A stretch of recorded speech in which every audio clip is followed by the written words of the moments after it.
Hello, this is Dread from Epic Builds, and in today's video topic, we will go over Aspect of the Viper Spirit Thorn Spriggan, a new addition to the arsenal of Beastmasters that I have been collecting. Just a little bit of warning, my gear is not the best currently, and you can obviously get much crazier than normal with the new crafting system. Some things are subject to change, and if any big overhauls come to the build, I will go over it again soon. Before we get into the video, if you've been enjoying the content lately, I'd suggest to like the video, as that's the best way to support the channel currently, and of course to subscribe if you want more high quality Last Epoch content. So this patch day has been a rough one. As I am typing this, I am about 21 hours awake, and I spent a good 14 of those hours trying all different kinds of Druid builds. Sadly, Druid is severely lacking right now as of making this video, and instead of showcasing a level 55 Chronomancer Julia kill, I will actually show Deep Corruption Monolith instead and talk about Aspect of the Viper Beastmaster. So we are utilizing the insanely strong Aspect of the Viper, which initially is a buff that gives us 100% poison chance global and 100% increased damage over time. We then of course tack on 50% poison effect as well, which not only applies to the poison's base damage, but also the effect of the shred that it applies. We then stack Aspect Effect, which will multiply all of these mods at once. We then use these newly added Spirit Thorns to apply our poisons. It fires a few projectiles that home in on enemies, and it has the same ailment application rate as Flurry, meaning we need a little bit more to get more bang out of our buck. This plus a lot of cast speed scaling means we can apply hundreds of poisons in seconds. This build actually has decent sustain thanks to the addition of healing totems. Just plopping down some totems means you can get a hefty chunk of healing to help us out. We also have a 10% chance to cast a Spirit Thorn cast from healing totem every time we cast Spirit Thorns. It means we can push our damage even further. We can also proc Maelstrom with the cast of Spirit Thorns, allowing us to reach up to 11-ish stacks on average, which means we cast lightning on nearby enemies, allowing us to hit more on a single target. So one note, Ice Thorns did not leave us this patch as it was planned to, so we are currently using it to gain armor when hit, but this will be leaving us eventually, so be warned one day this might not be here anymore. I experimented with a lot with companion support, double Spriggan, one Crow, solo Spriggan, and the main problem is to support a solo minion properly, you need open prefixes to craft minion HP and HP regen. The problem is that's where all our damage comes from an Aspect of the Viper build. So I heavily do not suggest running a companion, but that only leaves us with 4 skills to use, and there's not really much we can do about that. All in all, I am happy with this build's progress, and hopefully I can revisit it at a later date, as this was rather rushed due to the fact I spent most of the day of the last day trying to make Druid function to no avail. With all that being said, let's get into the video, shall we? Alright, here we are in game with the build, the Aspect of the Beastmaster Spriggan. So for the skill rotation, pretty much we go into Spriggan form. So to maintain our Spriggan form, we just simply hit stuff with our Spirit Thorns, which gives us rage back. And for a little bit of extra support and also healing, we do summon some healing totems, which can also, of course, cast our Spirit Thorns at enemies while also healing us in the process. Now, that's all we really use for this build. We don't really use Summoned Vines. We don't really use Thorn Shield. We just mainly use healing totems and Spirit Thorns. So that's pretty much it for the skill rotation. It's not that hard. One nice little thing is like if you spam the totems enough, you can gain mana back thanks to the way that the summon on mana thing works currently, but that's completely fine. So let's talk about skills, shall we? So, you must be wondering, why do I have this filled in? This is supposed to represent any skill you really want to use. If you really want to use a companion skill, you can. I just wouldn't suggest it, as you'd be constantly trying to pick it up. And if you don't, that means that you invested in minion health, and that means you didn't invest in damage, which means your damage suffers. So, for Spriggan, we take 1 point travel into Roots Meadow. I tried a few times between 1 to 3 nodes on this. I found just 1 is plenty, doesn't really matter. Then 4 out of 5 on Nightshade give us a bunch of global poison chants. 1 point into Ancestral Call. This is how we sustain Spriggan form, and it gives us a bunch of rage. And then, of course, 2 points into, see, I'm tired. 2 points into Spirit Vortex, which makes it so that we can cast Maelstrom with our Spirit Thorns, which will give us some buffs and also provide us with more extra hits on single target. Then 3 points into Spirit Whisperer. You now summon a Veil Spirit every 5 direct casts with Spirit Thorns up to a maximum. Now, what that means is, so for instance, when we attack with our Spirit Thorn, we will cast about these little guys, and they will shoot out extra Spirit Thorns for us, which means we do extra damage thanks to them, which is really neat. And of course, 3 out of 4 points in Branch Storm. I found 60% Pierce is enough to clear most trash. You don't really need more than that. Then 1 point into Wrath of the Glade. This makes it so that we cast Spirit Thorns from our totems, as you can tell here. There you go. There's our totems.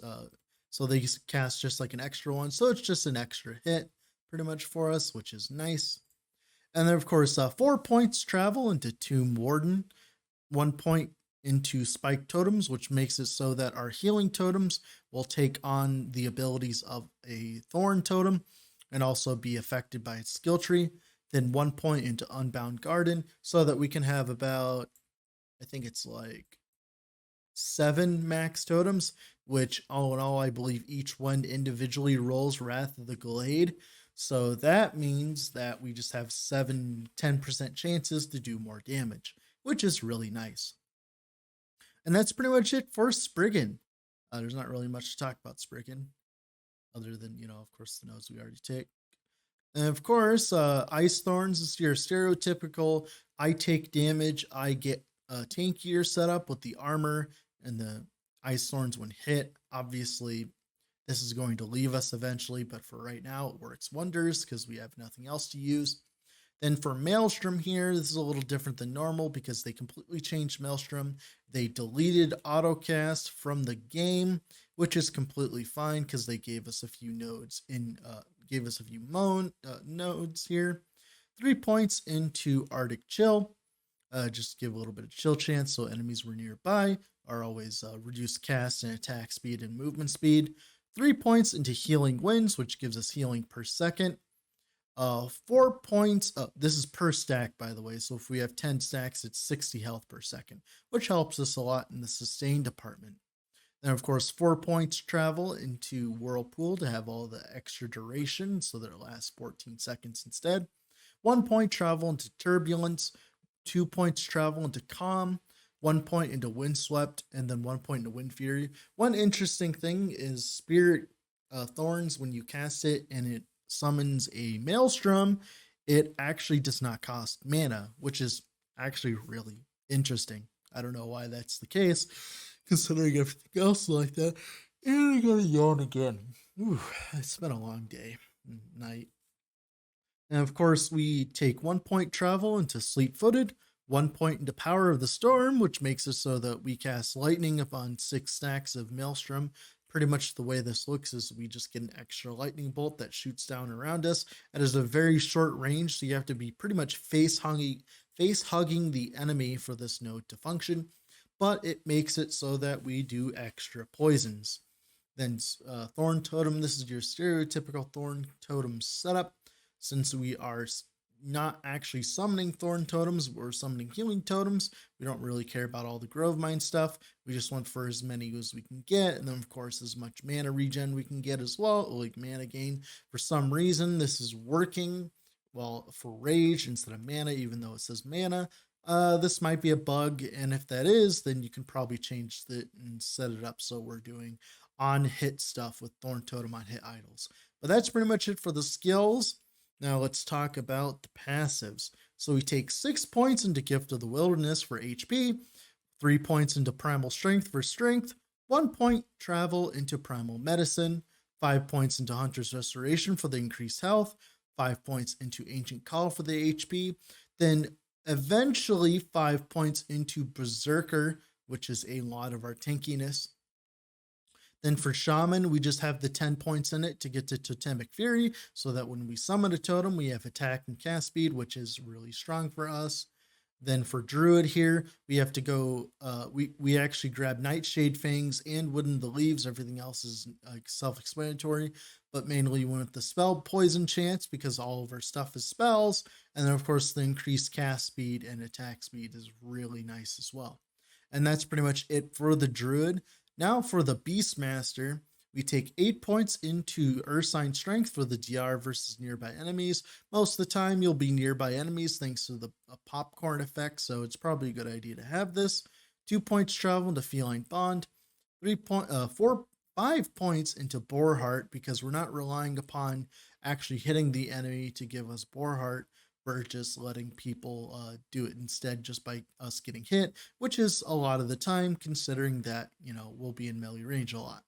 Then 1 point in, if you're going to go for Solo Companion, this would be the point you would pick. If I wasn't going Solo Companion, I'd put 5 points to Call of the Pack.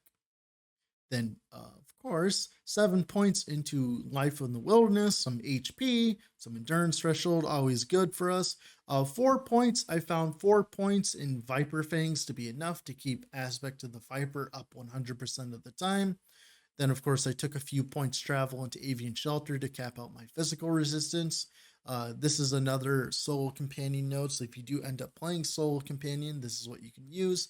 And of course, 10 points into Rattlesnake for the poison effect granted, which can lead to a lot of damage thanks to how poison effect scales, like I said in the intro. But yeah, that's pretty much it for Beastmaster here and for the skill tree. Now for gearing. So gearing's a little messed up. Like I said, it's very weird. One thing to note, I do have a legendary Siphon of Anguish with spell damage and critical strike avoidance. It was like T7, I believe. It was really nice to roll this. Really fun. Well, T6, there you go. Really fun to have this. This will be usable on a lot of different builds. Just that crit strike avoidance alone is insanely strong. Obviously, you don't need this to cap your crit avoid. It's just something fancy I thought I'd have fun with because I went and did the dungeon a few times. All right, and for idols here, we want increased aspect of the Viper effect on all of them. We don't want summon Thorn Totem on hit because that will lag our computer, and that's pretty much it for idols. Just as much aspect of the Viper effect as you can get humanly possible. And of course, more aspects of the Viper effect, vitality, endurance, and of course you'd have percentage HP. This could be on the strength base, the leech base, or a lot of bases you could use this for. Then Bone Amulet here, damage, resistance. This Bone Amulet didn't really roll well in the implicit, so I had to put physical res on the amulet. And of course, Horn Staff here, so +1 to minion skills. Your Spriggan form counts as a minion skill, as I can prove here.